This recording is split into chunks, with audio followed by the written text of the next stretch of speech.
criatura, Leonardo Chucrute na área. Hoje eu tenho um convidado especialíssimo. Ele fez escola preparatória Picar, a melhor escola de treinamento de aeronave militar do mundo. Zoeira. Igual o Chucrute, ele é asa quebrada. Foi desligado no segundo ano, mas a gente vai contar tudo aqui. E o que ele fez? Virou policial militar, fez prova para oficial, é capitão hoje no Rio, mas ele vai se apresentar aqui pra gente e o bate-papo vai ser poderoso. Aliás, já deixa nos comentários aí, o que é melhor, Polícia Militar ou Força Aérea Brasileira? Vamos que vamos! Fala, Matheus, seja bem-vindo aí. Grande prazer. Então, Matheus, olha para essa câmera aqui e se apresenta. Sou Anderson de Oliveira Matheus, casado, tenho 2 filhas. Hoje estou na Polícia Militar do Estado do Rio de Janeiro, após concluir a Academia de Polícia Militar. Em 2001, ingressei na CRUX, melhor turma da escola preparatória. Show de bola. Matheus, vamos bater um papo aqui, por quê? Primeiro eu queria saber, vou fazer algumas perguntas aqui para você. Tempo de escola preparatória, qual foi o maior aprendizado que você teve? Foram 3 anos de escola preparatória em Barbacena para mim, e para mim foi uma grande experiência de vida também. Além da questão acadêmica, da questão profissional, nós iniciamos a nossa vida profissional muito cedo, eu estava com 15 anos, isso é uma questão atípica, um profissional iniciar a tua vida de trabalho aos 15 anos. Então, esse é um grande fato novo e realmente muito importante. Tá, você fez Epicar, né? Você passou com 15 anos, você era de Cachoeira, que você falou. Então, deixa eu perguntar um negócio para você. Como é que foi? Você lembra de como é que foi o concurso? Foi bom? Como é que era o Matheus antes do concurso e pós-concurso? O que mudou com o Matheus? À época, nós não tínhamos disponível no mercado excelentes cursos, como temos hoje aqui no 01, ou cursos na minha cidade. Exigia do aluno ele ser autodidata. Então, é um grande fator, um desafio. Não tinha curso disponível. Então, assim, foi uma superação estudar em casa e procurar aqueles bizus, aquelas informações. Então você não fez cursinho? Não fiz cursinho. Mas o que motivou você para fazer a Epicar? O que me motivou foi o desejo da carreira policial, a carreira militar. A carreira militar. Eu já tinha uma inclinação muito forte à época para ingressar na carreira militar, e quando eu descobri que isso poderia ser antecipado, eu esperava que fosse Mas tu viu o que? TV? Alguém da família? Foi uma panfletagem que fizeram na minha cidade. Uma panfletagem. Caraca, então é aqueles que o pessoal convida você para ir num palco, vem gente... Exato. Caraca, esses cursos, eles são mó faina que a gente fala, né? Eles são mó furada, mas você sabia que eu também conheci o militarismo assim? Sim, foi panfletagem. Eu não sabia que o curso era desculpa o termo, era meio mulambento, né? Uhum. Mas eles faziam uma ação social muito grande, porque eles me chamaram no centro do Rio, a gente entrou no auditório, tinha uma fila. Mais ou menos isso. Aí, o cara vinha fardado, música, é uma coisa legal. Aliás, eu vou até falar pro pessoal do 01 que eles têm que voltar, tem que fazer isso aí, já que eles são um curso sério, porque é uma grande coisa que eu visualizo. As pessoas não têm conhecimento do militarismo e das oportunidades que uma escola preparatória pode acontecer, que pode dar um colégio naval, a escola preparatória do cadete do Exército. Tanta oportunidade e os jovens não têm conhecimento e muitas das vezes eles vão descobrir e a idade já passou. Então, tu foi lá, foi em Cachoeira mesmo que eles se apresentaram? Eles foram em Cachoeira de Macacu, fizeram a panfletagem lá. E o curso era no centro do Rio. Caraca, eles foram em Cachoeira. O pessoal vira o sábado fazer curso. Cachoeira Rio, o quê? 3 horas? 2 horas? Não, 1h30, 2 horas. 2 horas, caraca. E tinha gente que vinha, né? Provavelmente, porque o cara fazia uma panfletagem dessa. Maneiríssimo. E aí tu não fez o curso, pelo visto, ou chegou a fazer? O curso? Não, eu fiz 6 meses de curso lá, mas eu vi que era muito precário. Mas tu chegou vindo de Cachoeira? De Cachoeira, 6 meses de curso. Não, eu falo sempre o seguinte, né? Apesar da condição ser precária, mas você teve a oportunidade de conhecer. Exatamente. De saber edital, de saber a matéria que ia cair, né? Isso. E aí, vamos lá. Tu estudou quanto tempo para Epicar? Foram 3 anos, né? Na escola preparatória. Não quanto você estudou na escola, mas para passar no concurso. Foi de primeira? 2 anos. Primeiro concurso eu fui reprovado. Fiquei reprovado Fui reprovado. Na segunda tentativa foi sucesso. Aí no conto de 2001 você fez, passou. E aí, estou com 14, 15 anos. 15 anos foi. E aí, como é que foi a vida do Matheus agora? Moleque de 15 anos Cachoeira, interior do Rio, né? Foi notícia da cidade, claro, né? Sério, notícia da cidade? Foi para jornal local. Foi uma grande comemoração da diretora da minha escola, né? Que ela foi lá e anunciou também. E assim, foi um grande evento pro local e também para minha vida e a vida da minha família, né? Maneiro. Qual é o nome da escola? Manda um beijo para a diretora aí, porque... Colégio Municipal Maria Veralba Ferraz. Era Colégio Municipal? Colégio Municipal. Caraca, parabéns, que maneiro. Como é que é o nome da diretora? Eu não Lembra? lembro, Um beijo para ela ainda. Legal, quer dizer que você virou comentário da cidade e aí foi para Ipicá. E aí, cara, um montão de moleque de tudo quanto é lugar do Brasil, você do interior do Rio. E aí, foi difícil a adaptação? Não foi? Se entrosou bem? Não se entrosou? Foi difícil a adaptação. Primeiro, a grande dificuldade para mim, em particular, foi a questão do sono. A privação do sono, ela é uma questão aí, é muito grande. Dorme tarde, acorda cedo para tocar a rotina, que ela é muito extensa. Mas nessa questão que pesou bastante. Em relação às demais situações, para mim foram muito proveitosos. Na formação acadêmica, a vida social, a amizade que a gente tem ali, conhecer situações novas, experiências novas, desenvolver, já ter uma profissão direcionada. A questão da aprendizagem, ela é muito importante e foi fundamental na minha vida. Facilidades na Ipicá que você teve? O que foi fácil para você lá ou não foi nada fácil? O internato, né? Para mim foi uma facilidade. Dificuldades? A dificuldade foi a comunicação, porque sempre fui interiorano, aquela pessoa muito reservada. Meio que um bullyingzinho, sofreu um bullyingzinho. Ficava na bolha. E a maior parte da turma era carioca. Carioca sabe como que é, né? Um deles aí, ó. Aí eu era reservado, interiorano, então... De Cachoeira era quem? Você e Braga? Eu, Braga e Michael. E o Barros... Michael, Maicon. Michael. Aí o Barros é de Cordeiro, né? E também, aí acabou entrando também no... Pô, o Barros era meu pato de Totó, tô brincando. Daqui a pouco ele vai vir fazer um pod aqui com a gente também. Deixa eu falar um negócio pra você, Matheus. Então você do interior, chegou na Ipicá, teve privação de sono, essa dificuldade, veio aí na bolha ali. Aí, primeiro ano passou, tranquilo, moita sempre quietinho, eu lembro. Segundo ano foi, terceiro ano. E aí? 3 anos... grande sonho, ir para a Academia da Força Aérea. E aí uma pergunta que não quer calar. Você queria ser piloto ou você queria ser militar? Eu sempre tive no meu coração o desejo de ser militar. Piloto era consequência? Você sabia que era ser piloto? Inclusive, eu sempre questionei o nome da escola preparatória, porque ela é Escola Preparatória de Cadete do Ar. Na Ipicá já questionava isso. Por quê? Eu entendi que deveria ser Escola Preparatória da Força Aérea. Mas, inclusive, foi até um objeto de um assunto no último encontro, né, em Barbacena. Eu trouxe um fato novo, que isso já, para mim, já é um indicativo daquilo que eu pensava lá atrás. Hoje, a Escola Preparatória de Cadete do Ar, praticamente, ela é uma escola preparatória de cadete da Força Aérea, em razão das mudanças recentes. Aliás, tu trouxe uma deixa que eu vou vir fazer um vídeo aqui para vocês. Teve várias mudanças, ou vão acontecer várias coisas na escola preparatória no próximo vídeo.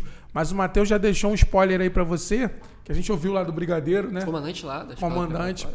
Vou deixar um spoilerzinho fraco aqui. Sim, porque o Matheus está falando é o seguinte, o cara não tem condições de seguir na instrução aérea, ele vai virar intendente ou infante quase que de forma automática através de portaria. Isso é inédito, é a primeira pessoa que está falando isso aqui na internet para vocês. Eu vou vir falar mais no próximo vídeo. Excelente. Mas, Matheus, vamos lá. Eu entendo a sua chucrute, mas tem que ser escola preparatória. Mas a Força Aérea é para proteger o espaço aéreo. Se não fosse terra, teria o exército, marinha tem lá o mar, condição fim, eu sei que tem tendência, eu sei que tem infantaria, mas é notório, quando se fala de oficialato, que a Força Aérea foi feita para aviador. O pessoal da minha turma da intendência. É a arma mais antiga. Né? Gustavo, beijo pra galera aí, mas a verdade é essa. E vou te falar, uma das coisas que não fez eu vir como intendente ou infante, que um preconceito bobo da época, eu tô aqui para ser piloto. Vou para intendência e infantaria, vou vir na turma mais moderna. Fiquei, de repente, assabiado. E também aquilo nada acontece por acaso. O Papai do Céu tinha um propósito na minha vida de transformar a vida por educação. Por que você acha que tinha que ser escola preparatória de cadete e não cadete do ar? Porque isso vai prestigiar outros quadros. que os quadros são fundamentais. Não, vai desprestigiar. Vai prestigiar, vai exaltar também os quadros da infantaria. Não, desculpa. Da infantaria vai prestigiar o quadro, se fosse escola de cadetes, não de cadetes lá. Hoje está prestigiando. Você acha que a própria Força Aérea faz essa... Criou essa... mas... É isso, Tuba. Sacanagem. Não, é fato legal. Acho difícil mudar o nome da escola preparatória, mas uma visão boa. Tipo assim, tinha que ser escola preparatória de cadetes. Não necessariamente cadetes do ar, já que tem tendência à infantaria. Exato. Mas se você for procurar o histórico, provavelmente... Já foi no passado. Já foi no passado? Já foi. Escola preparatória de cadetes? Cadete, já foi. Então ficou... E foi nessa aí que alguns conseguiram entrar por quadro de infantaria em tendência, porque moveram ação à época alegando isso. Mudaram o nome. Mudaram o nome justamente por questão de judicialização. Sempre a justiça mexendo os pauzinhos. Mas fato é, tem novidade e a gente vai falar. Tá, mas você tinha o sonho de ser piloto ou tu queria ser cadete? Piloto, eu sim, pensava em iniciar a carreira de aviação e em um tempo útil... tornar-se um oficial administrativo. Eu pensava, como o Capitão Pedro à época. Então tu não... ele é uma referência para mim nesse sentido. Ele ficou na aviação há pouco tempo. Então você não sonhava em ser piloto? Não. A sua ideia era tipo assim, a carreira militar mesmo. Tô aqui provisório, quero ser militar. Isso. Beleza. Terceiro ano da escola preparatória, tudo novo, começando para ir para a academia da Força Aérea. Matheus estava tranquilo, estava de boa, como é que tava? Olha, o engraçado, o terceiro ano, ele cria assim, ele deixa um vazio no coração da gente em Barbacena. Por quê? Até o nome do Baile do Adeus, a gente se despede da escola preparatória e vai entrar numa nova unidade. É da Força Aérea, é uma unidade da Força Aérea, mas cria um vácuo muito grande, porque a situação ela muda muito o cotidiano nosso e entra num novo período de vida nosso. Assim, então, o terceiro ano ele é um momento mesmo de reflexão. Você aquela dúvida, eu concluí um curso, você pega um certificado de conclusão do curso ou apenas iniciei uma nova fase? Tudo que eu fiz aqui foi tempo de serviço, experiência, porque tem essa dúvida. Nós nos formamos no ensino médio, uma etapa vencida na vida acadêmica. Mas ficou aquilo, eu concluí um curso da Força Aérea, fica aquele sentimento. Mas aí eu acho que você exagerou também. Eu acho que, tipo assim, tudo na vida é ciclo, né? Tem começo, meio e fim. Então, tu entrou na escola preparatória, foi lá, fez seu ciclo, formou. Com certeza você vai chegar na academia muito mais forte. É até desproporcional para quem entra no terceiro ano, vulgo PQD, ou quem entra na academia da Força Aérea. Por quê? É distinto. Na verdade, eu acho que a visão aí tinha que ser, tipo assim, eu sou mais preparado, eu fui mais preparado, tive mais oportunidade. Aí, vamos lá. Entrou na academia da Força Aérea. Como é que foi o primeiro ano? Cadete Ramalho, o vulgo romboide lá, né? Aquela carocha dele. Engraçado, no primeiro ano você não tem tempo pra nada, nem pra reclamar, né? É verdade. Não tem tempo pra reclamar, não. Acorda cedo, metade, tem atividade o tempo todo. Não tem nem tempo pra você sentar e ver tua caixinha ali e analisar nada. É uma correria absurda o tempo todo. Então você viu o tempo voa. Por exemplo, voa. Até domingo, né? A gente... Conseguiu estudar pro voo? Consegui estudar no primeiro ano pro segundo ano. Isso aí é um momento, né, também que inicia uma atividade operacional, né? Você começa a estudar para uma atividade operacional militar. Então isso foi um momento marcante, muito, muito interessante isso na vida das pessoas, né? Iniciar uma vida profissional operacional. E ali foi dado, né, uma oportunidade de conhecimento teórico, onde, graças a Deus, né, alcancei minimamente o necessário. Existe uma discussão muito grande, Matheus, quem não sabe, da minha turma lá da Crux.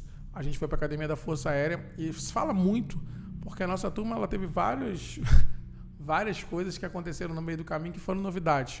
Uma delas que eu lembro como se fosse ontem é o início do curso de administração, que eu nem posso reclamar, que para mim foi ótimo, porque eu tive noções de economia, de administração, Taylor, Fayol, de marketing, e eu até curtia, eu até comecei a me identificar com o empreendedorismo. Eu já tenho a ver empreendedora, mas aquilo ali começou a mexer comigo. Eu lembro que eu mandava bem pra caramba aquela matéria nego puto, porque estava estudando pro voo ou outra matéria. Tirou aquelas matérias de cálculo, que aliás é outra novidade que vai vir na outro vídeo. E aí, conteúdo pra cacete de administração, o Ramalho, Ramalho, você era mongoloide pra caramba, com todo respeito. Assim, mongoloide no sentido de cobrança, de encheção de saco. Acho que ele exagerou um pouco com a nossa turma. Ele aprendeu também muita coisa. Ele pegou pesado. Certeza, né? Mas eu acho que o teatro dele foi muito forte. Eu ainda tenho essa ele gestão. aprendeu com aquilo ele também, com certeza ele aprendeu.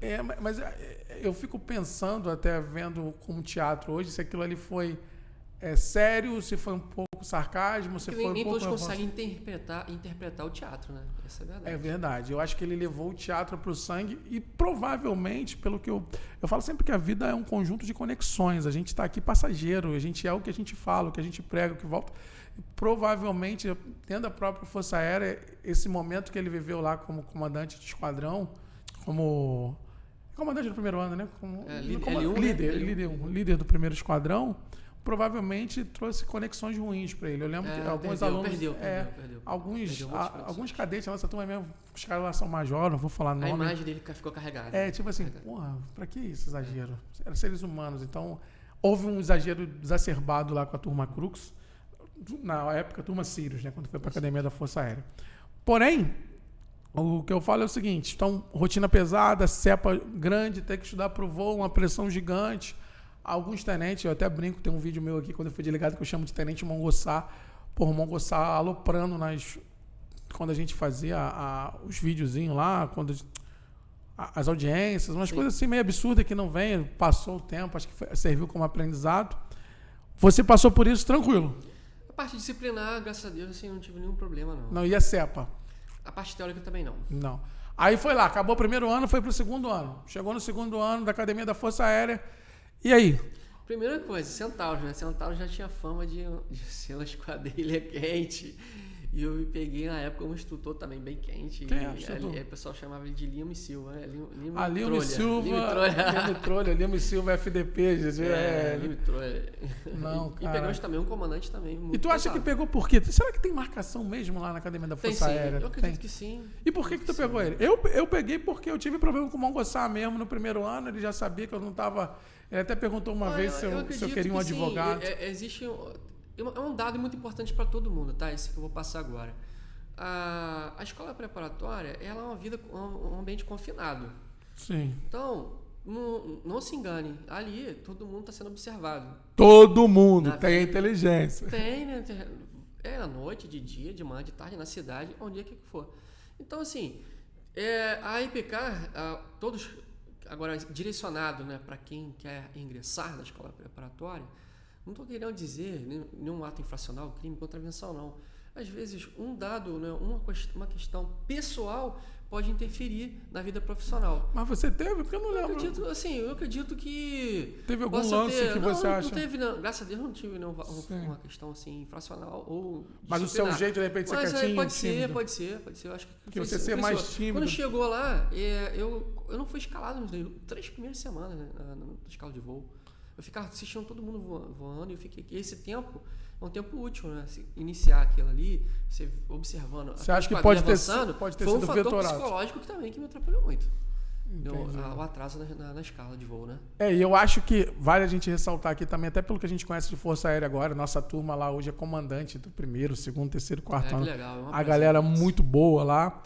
A Força Aérea mudou, né? Não para desanimar você que está entrando mudou bastante. agora. Isso que eu quero passar essa mensagem também, entendeu? É simulador, quase ninguém é desligado. O índice de atrito... Simulador na escola preparatória, né? Exatamente. O índice, acho que é no primeiro ano da AFA, não? Já tem na preparatória? Já tem. O índice de atrito é algo em torno de 7%, 8%. Na nossa turma, para ter ideia, o índice de atrito era mais de 30%. Mais de um terço. Mais de um terço.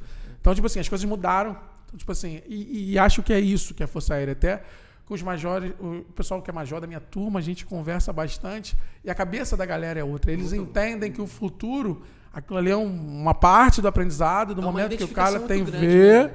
Mas daqui a pouco todo mundo é Força Aérea, não tem diferença. Tem diferença hierárquica, mas o tenente e o capitão é ser humano, relações, conexões que fazem as coisas acontecerem. E aí, Matheus, o que você foi até qual PS?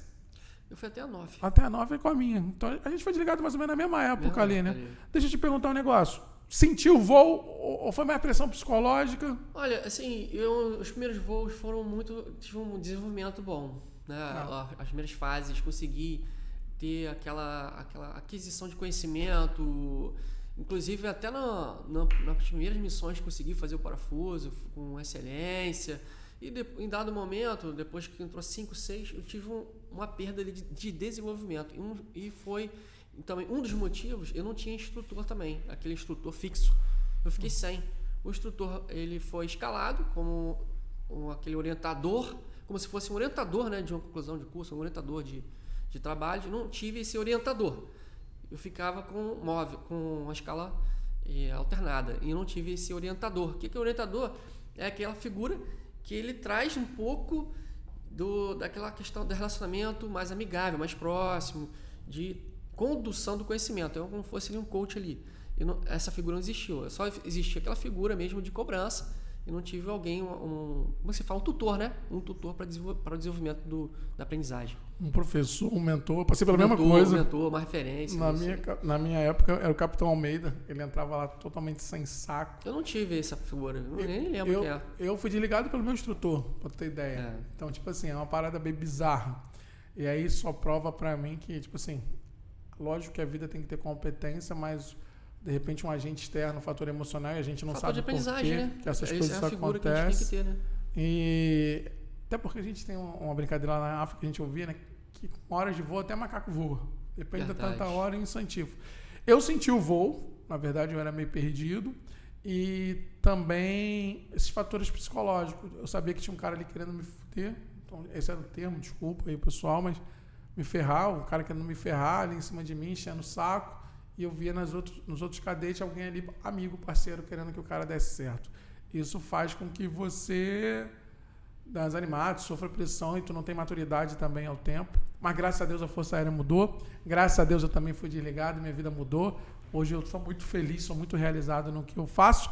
E você foi desligado também e aí começou outra fase da sua vida. Na verdade, você estava querendo mesmo ser militar. Querendo ser militar. Eu fui, então, orientei minha vida para ser militar estadual.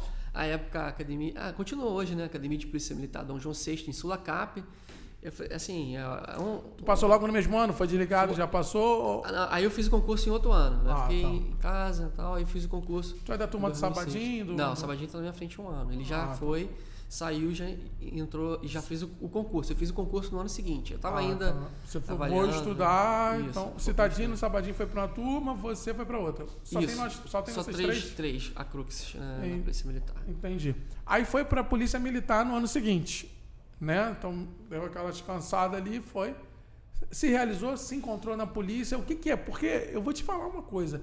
Eu vivo no Rio de Janeiro e hoje eu olho o policial, eu até converso com o Sabadinho, cara, o policial é alvo. Como é que vocês sobrevivem a isso? A Polícia Militar é uma missão constitucional. Ela está na Constituição. É uma missão que ela é estritamente necessária para a sociedade.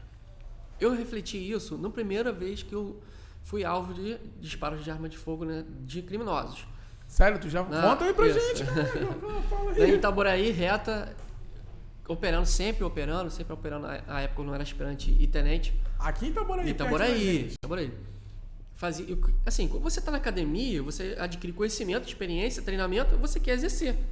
Que isso? Quer exercer o teu conhecimento adquirido. Quer ter a experiência de viver uma vida operacional. Todo mundo sai dessa forma. Porque tem uma formação doutrinária.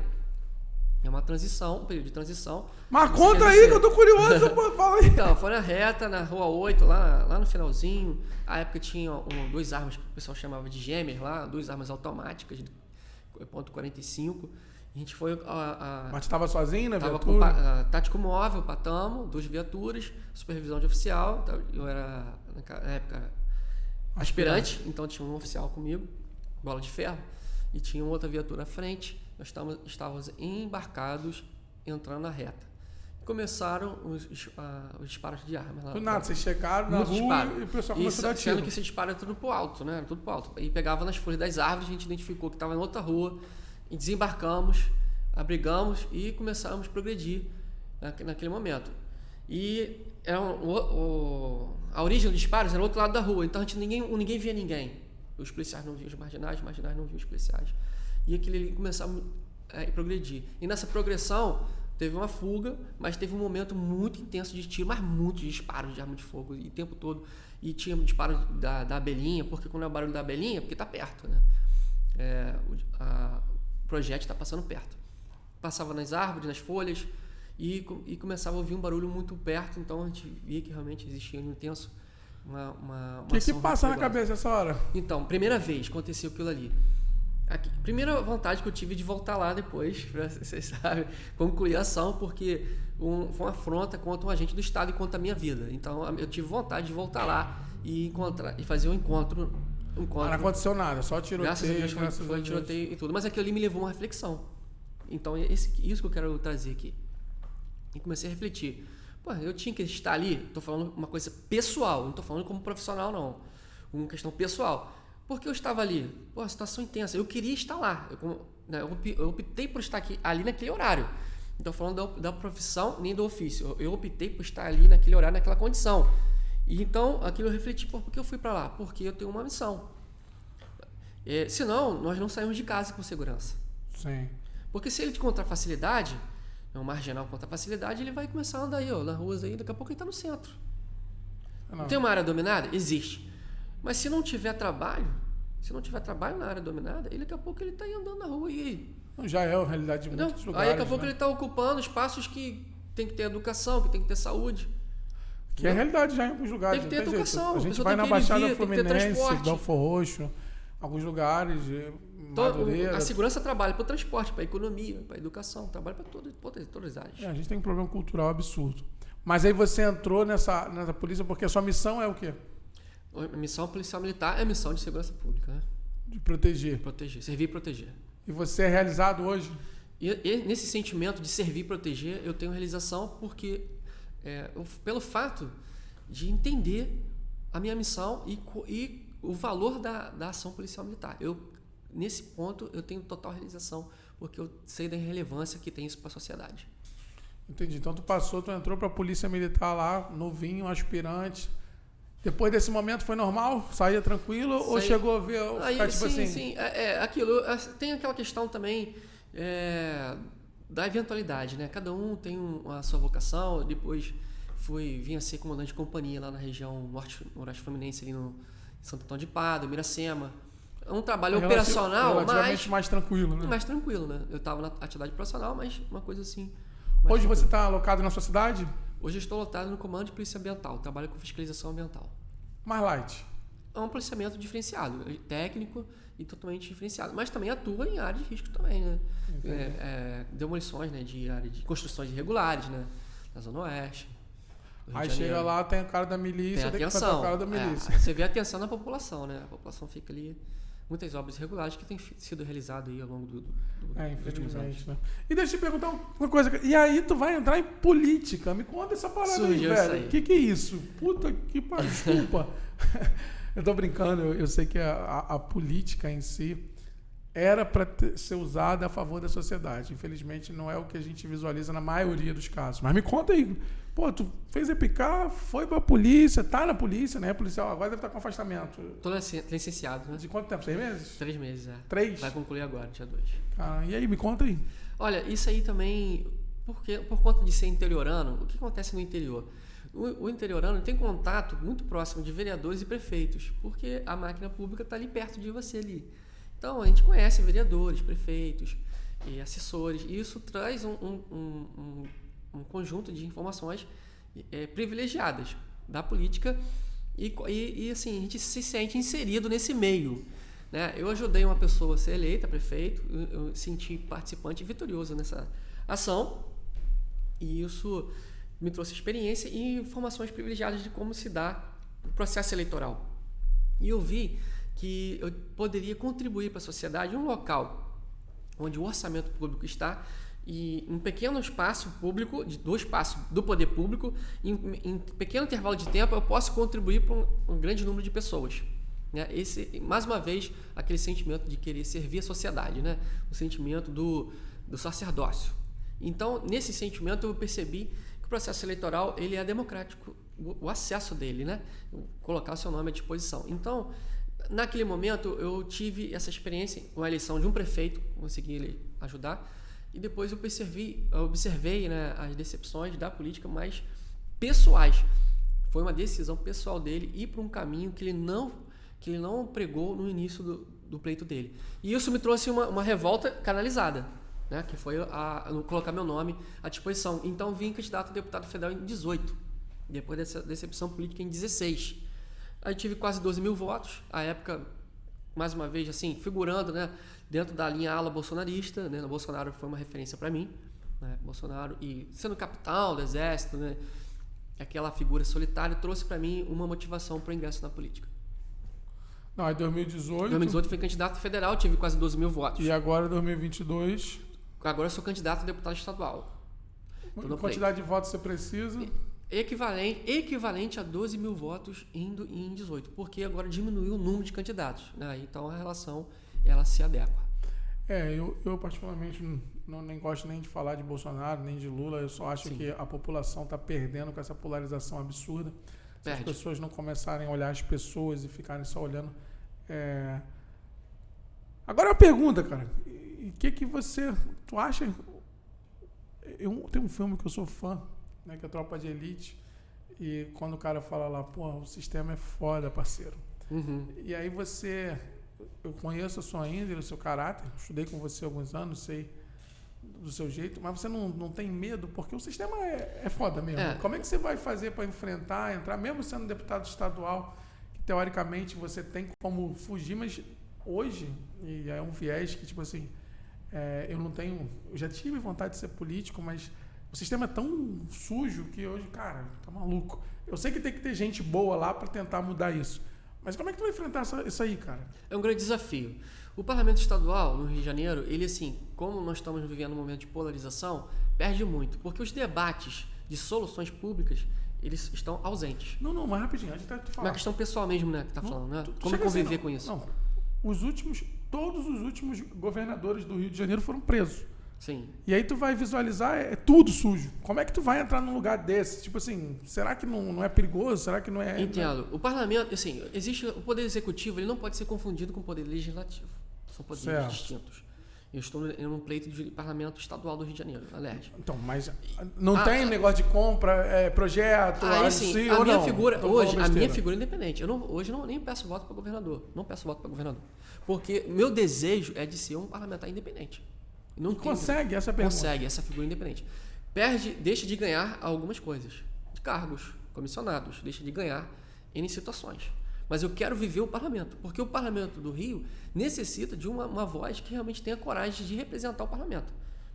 Eu estou trazendo isso para isso. Mas vamos lá.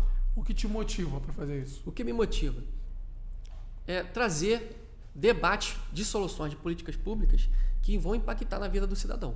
Pergunta, se não tivesse salários, eu falo sempre o seguinte, o cara que quer, para mim, para ser político, tinha que ser concurso público, o cara mesmo, ou o cara não tinha que ter salário. Porra, isso aqui é para você administrar em prol da sociedade e ter um propósito muito grande.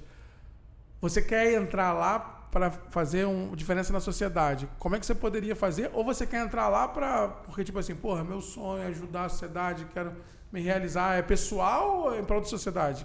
Então, eu vejo que a política é passageira. Ela não tem ela tem um prazo de validade. E é necessário realmente ter revezamento, um círculo. Não vejo que tem que ser uma carreira de longa vida de 30, 20 anos e 10 anos. Eu quero realmente ter uma passagem, ter uma experiência, fazer sucessor.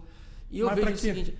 Então, isso que eu digo, tem uma missão estadual que está carente. O Rio de Janeiro não exalta o parlamento. Eu vejo que uma oportunidade de ter uma representatividade ali e usar a tribuna para exaltar o parlamento estadual, que ele está enfraquecido pelas relações com o executivo. E isso também permite um executivo frágil, a partir do momento que não tem uma atuação de legislativa, de fiscalização e de representação. Por incrível que pareça, representação é mais importante, às vezes, em dados alguns momentos, do que a legislatura e a fiscalização, a representação. Mas uma andorinha só faz verão? Faz. Em seguinte sentido, existem as bancadas. E existe uma liderança natural das coisas. Exemplo, quando fala em segurança pública em Congresso Nacional, o que vem à mente? Capitão Augusto. Ele é o presidente da Comissão de Segurança Pública. Quando fala de segurança pública nacional, surge o nome de um parlamentar federal, Capitão Augusto São Paulo. E ele é policial militar, está lá fazendo um excelente mandato, está vindo para a reeleição, e ele é um ícone na questão de segurança pública no cenário nacional. Ele influencia a política de segurança pública nacional. Da mesma forma que existem comissões temáticas, e onde que eu quero figurar dentro do parlamento. Você quer figurar na segurança? Figurar então? na segurança. Entendi. Cara, desejo para você sorte. Espero que você esteja falando com o coração aberto aí, né? Porque realmente a gente precisa de gente boa na política, de gente comprometida e inicialmente olhando para a sociedade, porque eu acho que o político está lá para ser um diferencial, para trazer bons projetos, para trazer boas coisas para a sociedade, que infelizmente que é o que eu não tenho visto. Eu tenho visto cada vez mais político pensando que aquilo lá é uma forma de se dar bem. Então, desejo para você sucesso. E aí você vira polícia, depois volta para a polícia? Não? Como é que funciona isso? Atualmente estou em campanha, licenciado. A licença interesse particular eleitoral. É tipo eleitoral, é uma licença de 3 meses, já está concluindo aqui na fase final, estou na última semana. Eleito, saiu da escala. Não eleito, se for o primeiro suplente, volta para a escala, né? Aí normal. Eventualmente, sendo suplente, posso assumir o mandato ao longo da legislatura. Não, mas aí você ganhando, aí você continua como policial, pega um afastamento. Reserva remunerada. Reserva remunerada? Mas depois tu volta? Por causa da lei eleitoral. Não volta. É reserva remunerada definitiva. A lei eleitoral. Nem se foi um acordo lá atrás de 88. Os militares, na época, sentaram e fizeram um acordo com os políticos de que se afastariam dos cargos de forma direta. Então, vocês querem ser políticos? Então vão pra urna. Então tu vai pra reserva. Vocês vão pra urna. Aí foi um acordo que foi feito. Como capitão mesmo? Isso, capitão da reserva remunerada. E aí fica uma questão previdenciária proporcional. Proporcional. Não, proporcional? Vai proporcional, questão previdenciária. E aí deixa de ser funcionário público. Depois de 4 anos, ou vira reelege ou... Isso, eu tenho formação em bacharel e tenho especialização em planejamento tributário. A minha ideia é trabalhar mesmo nessa área. Maneiro. Cara, sucesso pra você. Obrigado, Léo. Vou deixar aqui a minha numérica de urna, tá? Vai lá, faz aí seu jabá. Capitão Matheus, candidato a deputado estadual. Vem aqui, né, após essa conversa com meu amigo Léo, pedir o seu voto de confiança. Não, pedir essa porra não. Fala que quiser votar nele, também, cara, vai, João. Tá certo, Léo. Você é um grande amigo. Tenho o maior prazer de ter esse espaço aqui. Agradeço muitíssimo. Qual é o número? Tu pediu? Meu número é 36225. Deputado estadual, Capitão Matheus. Beleza. Se você gostou desse vídeo aí, deixa o like, comentário, dá uma moral aí pro Matheus. Se ele fizer merda, coisa a gente vai atrás dele. Tá certo, Léo. Zoeira, moçada. Valeu, um abraço. Tamo junto. Tchau, tchau.